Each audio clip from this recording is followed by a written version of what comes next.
Good noon dear स्केलाइट्स। मैं आज आपको व्याकरण का पहला पाठ पढ़ा रही हूँ जिसका नाम है भाषा। सुबह का समय है, पाखी ब्रश कर रही है और वह बोल नहीं पा रही है, इसलिए अपने भाई मनु को वह संकेत यानी इशारे से पंखा बंद करने के लिए कहती है, लेकिन मनु पाखी के संकेतों को समझ नहीं पा रहा है। तो बच्चों, यदि हम आपस में बातचीत ना करें, केवल इशारों से अपनी बात को समझाना चाहें, तो क्या यह हो सकता है? नहीं, शायद पूरी बात समझ में नहीं आएगी। एक दो इशारे तो ऐसे हैं जिनसे हम कुछ समझ सकते हैं, लेकिन हर बात तो हम इशारों में नहीं कह पाते और हमारी बात आप तक नहीं पहुंच पाती या आपकी बात इशारों के द्वारा हम तक नहीं पहुंच पाएगी। इसलिए बातचीत के साधन के रूप में भाषा का होना बहुत ज़रूरी है। अगर हम आपस में बातचीत ना करें तो हमें कितनी मुसीबतों का सामना करना पड़ सकता है। जब पाखी ब्रश कर लेती है तो वह अपने भाई मनु से कहती है कि मनु, पंखा बंद कर दो।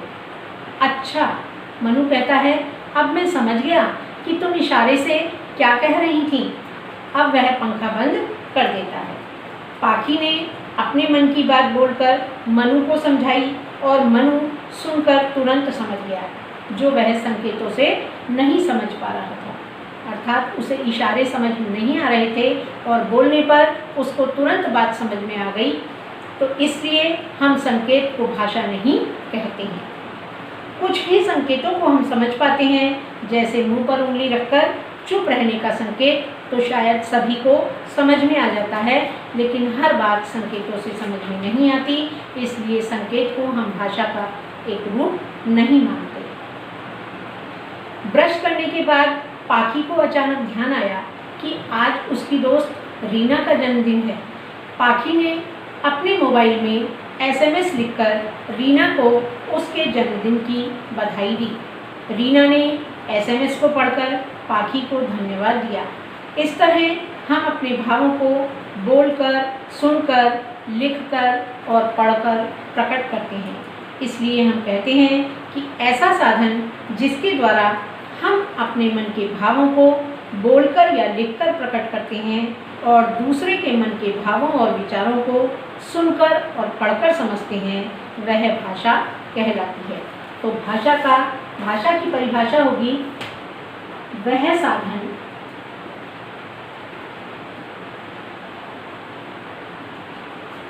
जिसके द्वारा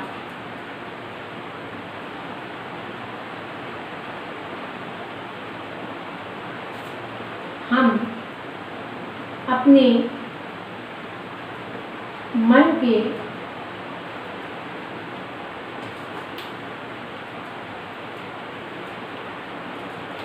भावों और विचारों को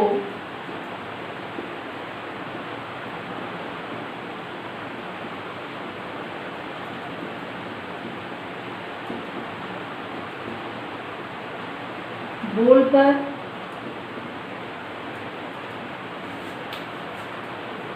या सुनकर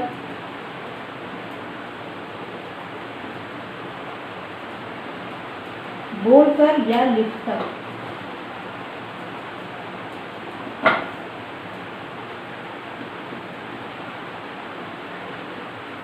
और दूसरे के मन के भावों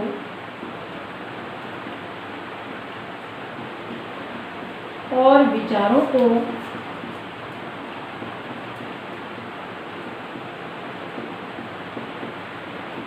पढ़कर या सुनकर समझते हैं,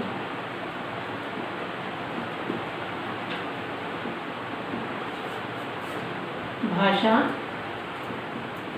कहलाती है।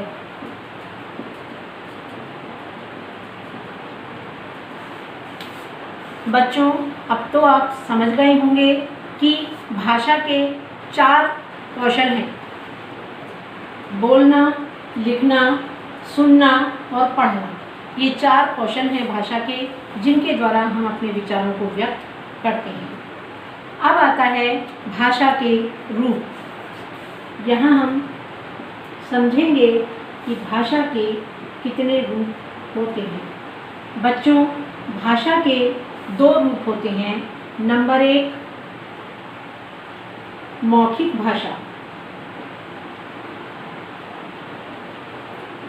और दूसरी होती है लिखित भाषा।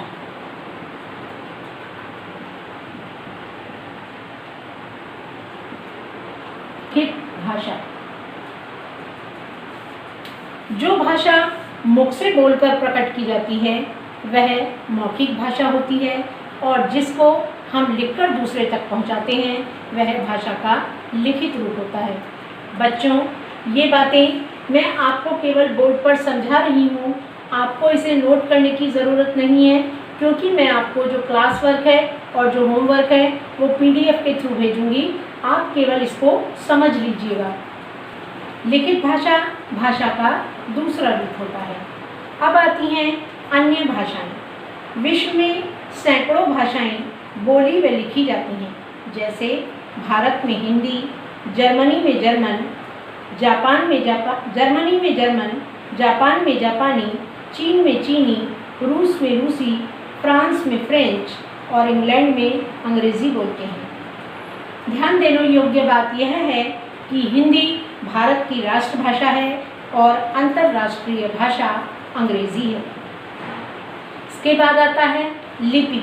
लिपि किसे कहते हैं?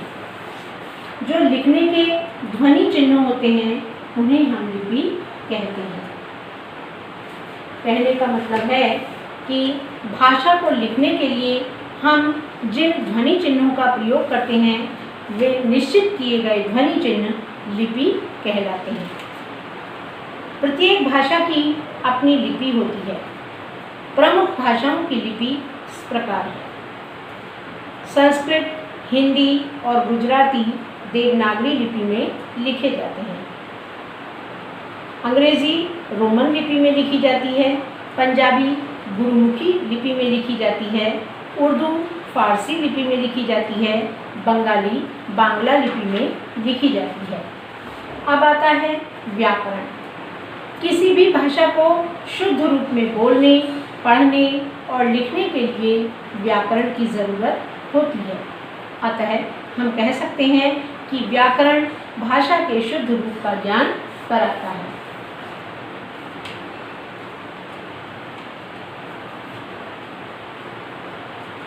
व्याकरण के द्वारा ही हमें गलतियों का पता चलता है। व्याकरण भाषा को शुद्ध कराने वाला शास्त्र है। तो व्याकरण के बारे में हम समझेंगे।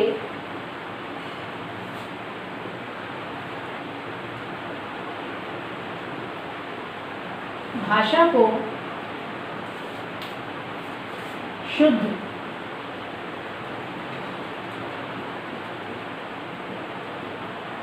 कराने वाला शास्त्र ही व्याकरण है।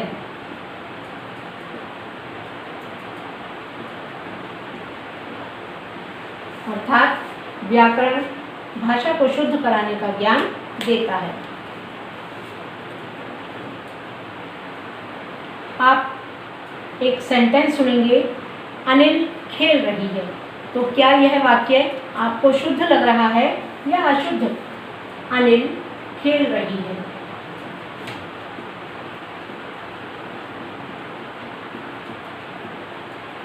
तो निश्चित रूप से यह वाक्य सुनने में भी अजीब अटपटा सा लग रहा है, तो यह होगा क्रॉस।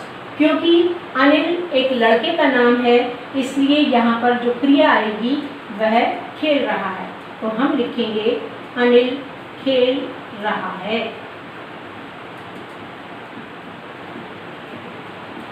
और यह वाक्य का शुद्ध रूप होगा। तो हमें इस शुद्ध रूप की जानकारी देने वाला व्याकरण ही होता है।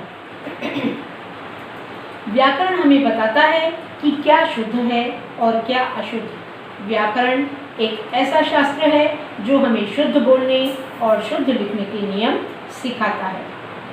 हिंदी, उर्दू, बांग्ला, मलयालम, प्यार का भाव जगाए भाषा, मौखिक कभी लिखित हो जाए, मन की बात बताए भाषा।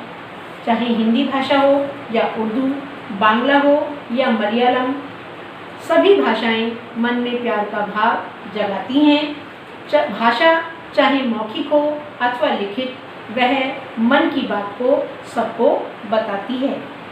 बच्चों, अब हम एक बार पूरा पाठ दोहरा लेते हैं। अपने विचारों और भावों को दूसरे तक पहुंचाने और ग्रहण करने का साधन भाषा है। भाषा के रूप दो होते हैं, मौखिक और लिखित। हिंदी हमारी राष्ट्रभाषा है, अंग्रेजी अंतर्राष्ट्रीय भाषा है। लिखने के ढंग को लिपि कहते हैं। व्याकरण भाषा के शुद्ध रूप का ज्ञान कराता है। इसी के साथ आपका यह चैप्टर खत्म हो जाता है। अब ये तो मैंने आपको बता ही दिया है, लेकिन आप अब इस बात का बहुत ध्यान रखेंगे कि सबसे पहले आपको जो लेफ्ट साइड में है, यहाँ आपको डेट डालनी है जब आप अपनी नोटबुक में अपना काम करेंगे।